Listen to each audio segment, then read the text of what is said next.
Hello, and welcome back to the Argyle Digital Marketing Leadership Forum. My name is Brittany Sullivan with Argyle, and it's great to have everyone joining us today. A couple of notes before I turn things over to our esteemed speaker. First, a quick reminder to stop by our sponsor's virtual booth at any time during today's event and for the following week. Our partner is committed to providing you with valuable content and a great overall experience.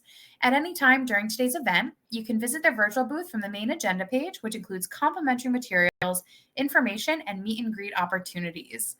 To ask questions throughout the session, simply type into the Q&A chat, and we will address your questions at the end of the session. Now, without further delay, I would like to introduce our speaker, Peter Cloutier, Head of Solutions Engineering at Improvato. We are excited to have Peter with us for a thought leadership titled AI-Driven Marketing from Myth to Reality. Welcome, Peter, and over to you. Thank you so much, Brittany. Really excited to share this talk with you all today, and I hope that the sessions previously have been really informative and interesting, and hope this one will be as well. So the main topic today is why we are now living in a new reality of AI-driven marketing. So I'm going to spend time talking about AI agents and why this is an incredibly useful concept for all of us to understand and how they will impact your marketing strategy now and in the future. So I want to start off with a statistic here. 64% of marketing executives strongly agree that data-driven marketing is crucial in today's landscape. I want everyone to pause here because I think this is kind of an absurd statistic. Actually, that's why I bring it up. 64% of marketing leaders think data is critical to their marketing strategy. So I believe that there's some plausible deniability going on here, and maybe marketing leaders such as us are nervous or doubtful of their data quality and therefore are downplaying the importance of data in their marketing strategy. So today I want to talk about some of the dynamics in this landscape and some of the opportunities to improve your data quality, your reporting, and therefore your marketing strategy overall, especially by using AI. So let's talk about some of these dynamics. First of all, 90% of web browsers are tightening their privacy restrictions. We all know that this creates complications and challenges when trying to resolve the identities of our customers. Furthermore, 80% of customers are almost demanding personalization before making a purchase, and the number of customer data points is overwhelming. For some of our companies, the amount of touch points in the customer journey is on the order of 10, 20, maybe in the realm of hundreds that we can't see because they're hidden underneath. So that's one set of dynamics. Customer experience management is absolutely critical. I know that many of you have touched on this either in previous sessions or on future sessions today. Most leaders agree with this as well. Shoppers want more personalized messages, and they really care about the quality of a company's message. And most leaders recognize that hyper-personalized content will actually result in a much greater return on investment, in some cases 8x. At the same time, we're facing a lot of economic uncertainty. So some marketers are taking this as a great opportunity to invest more, and other marketers are saying, you know what, maybe we should back down on cutting, be a little bit more conservative here. At the end of the day, overall, there's an opportunity beneath the surface here, and some leaders on your team or in the market may be telling you, guys, let's take a look at AI and what AI can do for us. Most of us agree that or expect that AI will have a positive impact on our organization. Modern day chief marketing officers are overall under immense pressure to modernize their approach to marketing, but there are several obstacles that stand in the way. One of the major ones, in my opinion, is poor data. Poor data pollutes everything. It makes relying on data very difficult. It makes making data-driven decisions basically not data-driven anymore. So I'm curious, does anybody else feel this? I'm assuming most of you do. From the enterprises that I work with on a daily basis, this is a very common theme. So let's take a look at who's ensuring good data within our organization. Who's responsible for making sure that we have good reporting, good data coming in? You have data engineers. They're spending the majority of their time, usually, pre-processing data, wrangling API documentation, managing that documentation. so on and so forth. Not the best use of their time. You have data analysts. A lot of them still are relying on Excel. I don't know about you. I absolutely love Excel. It's one of the best things ever invented. But analysts, should they really be spending 99% of their time in Excel or even a majority of their time in Excel? Perhaps not. You have marketing ops people who are struggling to get data quality and consistency across platforms, getting all the different systems you use to speak the same language. And then if you're lucky enough, you have data scientists on your team, but most of the time they're frustrated because they're wasting time hunting down data sets to use and to model and to actually do their best work on top of. What is the overall or ecosystem that this team is thriving in? Well, they've experienced several changes over the years.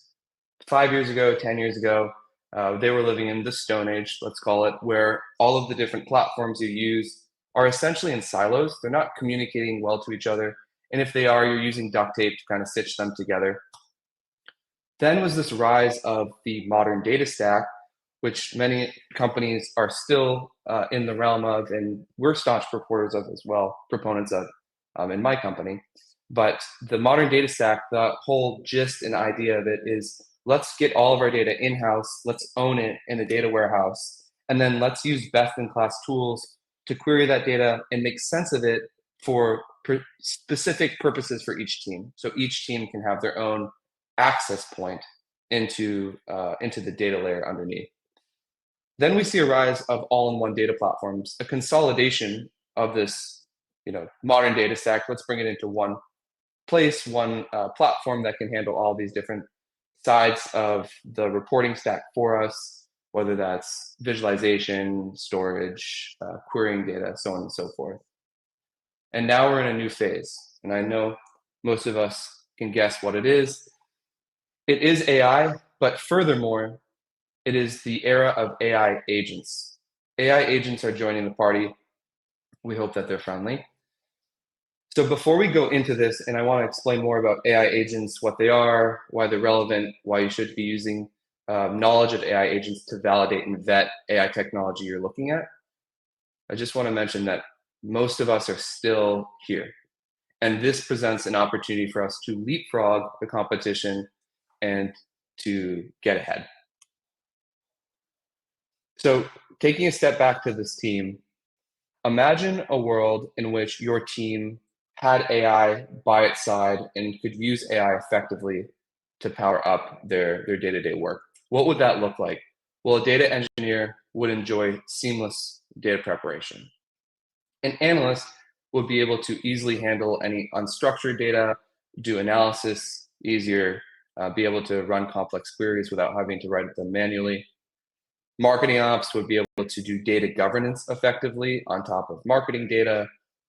Other teams would also be able to do data governance more effectively with AI, but especially getting alerted about any QA issues, having the correct team members be notified about those QA issues to fix them, not Q&A issues, QA issues. And then data scientists would be able to finally focus on their highest value work, maybe doing some customer lifetime value project or lead scoring or whatever interesting thing they have up their sleeve. So if there's one thing you take away from this presentation, I hope that it is an awareness of what AI agents are and how they are structured. AI agents are an industry-specific term. It's now more and more used, as AI agents, AI assistants, co-pilots. They're all hinting at the same type of architecture. So we're all familiar with large language models and have used ChatGPT, whatever we like to use. There are many, many out there. But AI agents are a new evolution in using large language models in combination with tools that the large language models can control. So I like to personify this as an AI agent has a head, the large language model, and then it can access and control its hands, tools. So we've seen image generators out there, text to SQL, plotting charts. This isn't just a text response that a large language model is putting together. It's using its ability to write languages, to write code, and manipulate tools with that code. let's go a little bit deeper on this. So what is the anatomy of an analytics agent, an analytics specific agent? There are things here that are general across all agents, but I want to talk about this in the context of marketing and marketing data. So an AI agent may also have a personality. It has a tone of voice. It knows how to talk to you and certain colleagues about certain questions. So we can make an AI agent that's specifically a data engineer or a data scientist, and thus it speaks like a data engineer or data scientist. A proper AI agent should also have a memory. So it should have the ability to understand your company and company rules. That could be certain things about your taxonomy, certain things about your team, certain things about your monthly and quarterly reporting. It also has a short-term memory. So if you ask questions that you've previously asked or recently asked, it knows not to go through the entire chain. Again, it can pull from that short-term memory. Once again, it has a head, it has hands, and importantly, it has self-reflection. So this could actually be performed by the same model, so like OpenAI, and then OpenAI observes itself again. So I've asked a question about my campaign performance. It goes through the process of writing out SQL, executing SQL against the data warehouse, giving me an answer like an analyst would do, but then it uses another model or the same model to ask itself, is this question correct and does it fully answer the question that was initially posed to me? So again, this architecture of an AI agent is where the industry is heading. You see a dramatic proliferation of AI agents across all different parts of the organization. And having a modicum of understanding of what an AI agent is will help you evaluate tools and get to a place where your marketing is actually AI driven. You're solving for specific use cases with AI. When it comes to AI in marketing, I think a lot of us first think of content making, ideation, so on and so forth. And this is projected to be a gigantic industry. AI assistance, which I'm using synonymously with agents, is projected to be way larger. Of course, AI agents can be used to generate content, but there's a tremendous amount of opportunity here with AI agents, and you're going to see them come online more and more and solve specific use cases. So as I mentioned at the beginning, I firmly believe that data quality underpins a lot of the woes that we face in marketing today, a lot of the maybe struggles that we have in the current landscape. So I want to talk about a few use cases in which AI agents can be immediately applied to solving for data quality. You don't have to read this entire slide, but the first one is being able to get data out of platforms that you use. It's kind of like the modern data stack approach. We are running marketing on many different channels, paid search, paid social, affiliate, whatever it may be. And right now, this data is siloed within these third-party tools. Most of these tools expose their data via APIs, but it's cumbersome to manage the APIs. It's cumbersome to write the API calls and to monitor the documentation for changes over time. This is something that an AI agent can do in a streamlined manner and save us a bunch of time. So I need a certain report, AI agent digests that, knows how to read the documentation, write the API call, and actually grab that data for us.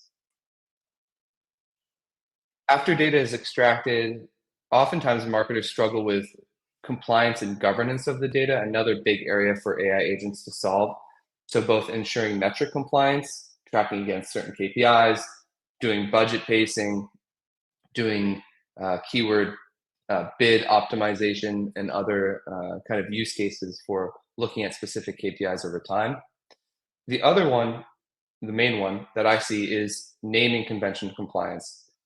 So I work with tons of large enterprises that have very sophisticated marketing teams, but they also have very sophisticated organizations and taxonomies, units, geos, regions, all these different types of stratifications within their organization.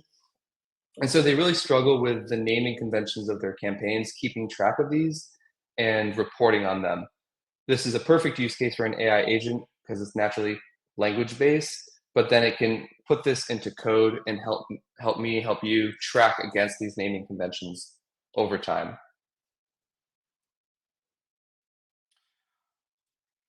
Maybe the first thing that pops to mind for you all when you think about using AI is asking questions and getting answers just about the data. Like what happened to my campaign over time? So that is a primary use case of AI agents. But in order for it to be relevant, for it to be repeatable, for it to be precise, the AI agent needs to be trained on your data and it needs to have access to tools in order to actually do analysis of the data. So we're going to talk about that in a bit more depth in a second here, but ad hoc questions through ChatGPT are one thing. Asking ad hoc questions through a purpose-built AI agent is a different beast and much more valuable. A complement to that is designing and building reports from prompts that are repeatable over time and customizable. So not just a one-off, but I need a report either to send to leadership or to send to my team, to my subordinates, or to my clients. And I needed to have these certain KPIs built out. And I need to see this on a recurring basis. Underpinning a lot of these aspects of asking questions or building reports on your data would be stitching together the data in a meaningful way. So if we're able to get data out of all these different platforms and make sure that the raw data is accurate, well, then we want to start harmonizing this data together. And that modeling process can be quite complex. Most of us may never have waded into this world, and our team members do this, or our subordinates may work to stitch data together. But AI is a perfect application for this because it can contextually understand the columns. It can contextually understand the tables.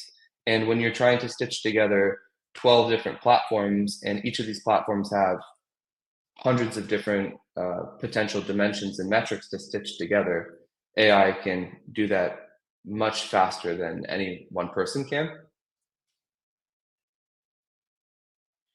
The last couple of use cases I wanted to cover here as a little sojourn into data quality is predictive insights and actioning on data. LLMs are notoriously crappy at doing math. I think some of us have experienced that. They are improving, but they're not built to do math. However, an AI agent can combine the power of a large language model with machine learning models and with neural networks and with sophisticated mathematical analyses. So that combination is incredible for producing predictive insights or recommendations for our marketing, whether that's budget optimization or optimizing against another KPI. And not only can it be you should increase budget or decrease budget, but you should increase budget by 12.182% because of X, Y, and Z reason. This is the trend we're seeing over time. This is what we expect to happen. So when an AI agent is built appropriately to solve this use case, it can provide very sophisticated insights and recommendations. The next one is actioning on data. Maybe this is more of a future state, but for some organizations, this is a current state, which is completely removing the human in the loop. So creating a flywheel in which we are getting data, we're analyzing data, and then we're making changes within the platforms automatically based off of rules that we've set up. So a simple example would be, I have some metric that if it tops this metric, I want to stop campaign. Maybe it's like the budget itself, maybe it's another metric. And so an AI agent, because it can talk to APIs, because it can query a data warehouse, because it can write SQL, because it could do many other things that we can allow it to do, can go ahead and actually take action on this directly in the platform. So let's talk about some myths that are out there. AI is impossible to understand. It's too black boxy to use in a dependable way. Actually, AI and LLMs are able to be explainable and to backtrack what's actually happening. And specifically, AI agents are evolving to be a very reliable way to deploy use case specific applications of AI. For sure, just applying a large language model to your marketing is going to provide some modest benefits. But having AI agents that are purpose-built for specific use cases, have control of specific tools, can produce tremendous benefits for your marketing strategy moving forward. AI is going to take my job, and you've got a family, you have to provide. Um, I understand this fear. I think we all kind of we don't know. I don't know what's going to happen, but right now AI is transforming the way we work, and it's a great opportunity to focus on the most meaningful work yet, and have your team refocus their energy on what is important and most meaningful. Well, maybe it's good for content generation and ideation, but it can't really do analysis or write SQL effectively. Can you? Can any of us? I think this is becoming debunked by the day. But yes, agents and AI in general can definitely write SQL and do analysis effectively. AI is not necessary for us right now. We have higher priority things to fix, and AI will just create more chaos. I totally understand this and sympathize with this. I speak with companies who have very messy data practices, and it's very difficult for them to make data-driven decisions. But this is a great opportunity to leapfrog the competition, to get a leg up. And it really depends on the ability to evaluate AI tools effectively. Going back to this at the beginning, majority of marketing executives strongly agree that data-driven marketing is crucial in today's landscape, but that's a small majority, which is crazy. Should be about 100%. 61% of marketing leaders do not use ROI when making strategy decisions because they aren't confident in their own data. It's crazy. It's also sad.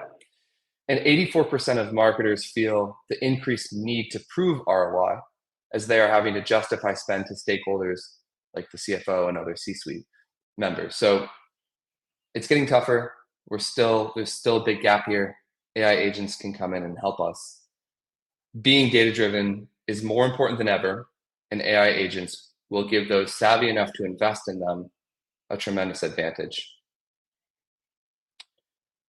I want to leave you here with some helpful hints or tips on how you can vet AI agents in the marketplace, whether you're looking at tools like Drift or Asana or Notion or any type of tool in any part of your marketing stack. These tools are likely going to be incorporating assistants and agents soon if they haven't already. So it's on you to ask questions to uncover more about how those agents are built. Some of the questions could be, have you built a proprietary agent and assistant? Are you white labeling somebody else's, or have you built something proprietary on top of a large language model? Is my data used to train large language models? Or is the large language model deployed in a specific perimeter in which data is not used to train it, it doesn't leak out, doesn't go anywhere else? What tools and capabilities can your AI agent or assistant control? So what are the hands of this AI agent? What are the use cases that it's built to solve? How is your AI agent specific to my company and our needs? Is it general purpose for every company, every client of yours? Or are there ways that it can be customized to my company? How does your AI technology improve itself over time? And how will your AI agent, I think I wrote Improvato out of habit. I meant improve outcomes for us. So these are just some questions that you can use to help vet AI agents. Last but not least, I hope you've enjoyed this talk, and I want to talk very briefly about the company that I have the pleasure to be a part of.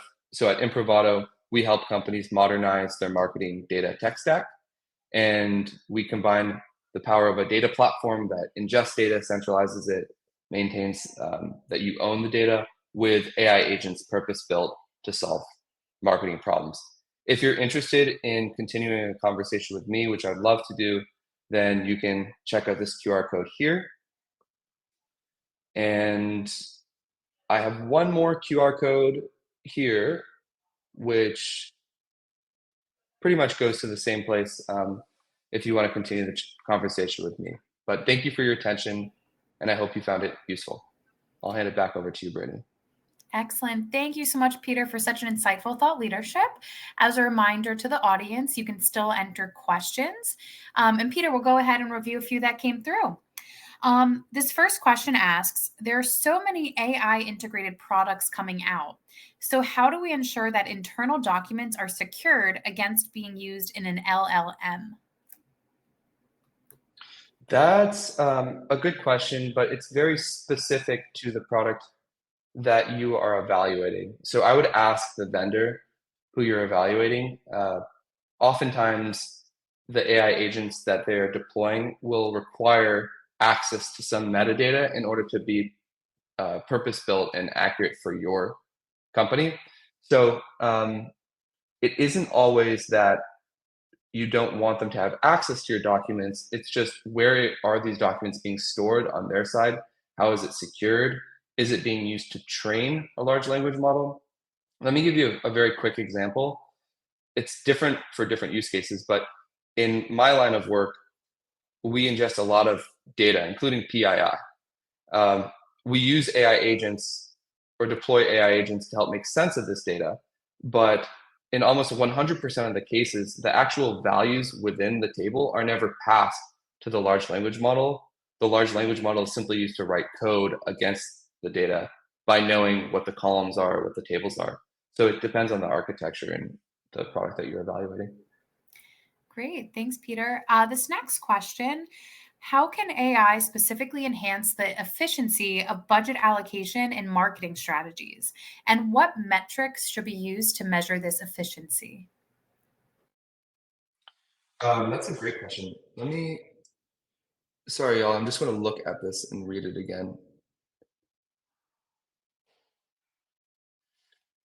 Enhance the efficiency of budget allocation and marketing strategies. Great. So step one is getting the data in. Step two is modeling the data effectively so that you can compare like where are you allocating budget? Is it within one platform, one campaign, across different platforms? So you need to have some sort of holistic model to stitch that together before you can start making those budget allocation decisions.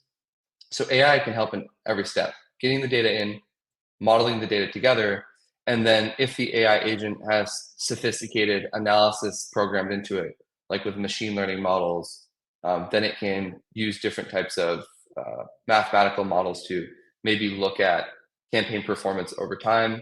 Maybe it's a short window, maybe it's a long window, and help you with budget allocation and the appropriate channel mix. So I hope that helps. I know it's kind of high level. Great. Thank you. This next question, in the context of a modern AI marketing stack, what are the key components that differentiate it from traditional marketing stacks? Wow, that's a really big question. I think I'm one person. I only have one perspective, but I think that AI agents is the main difference. Is that I see a world in which AI agents may actually be complete team members as well as augmenting team members. So in some teams, they may have a data engineer and analysts and all these other people, but then the data scientist is essentially an AI agent. So yeah, that's the future that I see, and like the main difference is AI agents are augmenting teams' capabilities and also staffing. Perfect. Thank you, Peter. And I think this is a really good question. Looks like we have time for at least one more just to kind of close out with. How do you make sure that the data pulled by AI is 100% correct? That's a very good question. Very, very good question. So if an AI agent is built effectively, it should have the ability to explain itself. And that's another fantastic question to be asking any vendors you're evaluating is how do I know that it's correct? What does the AI agent provide me to explain how it's going through the process?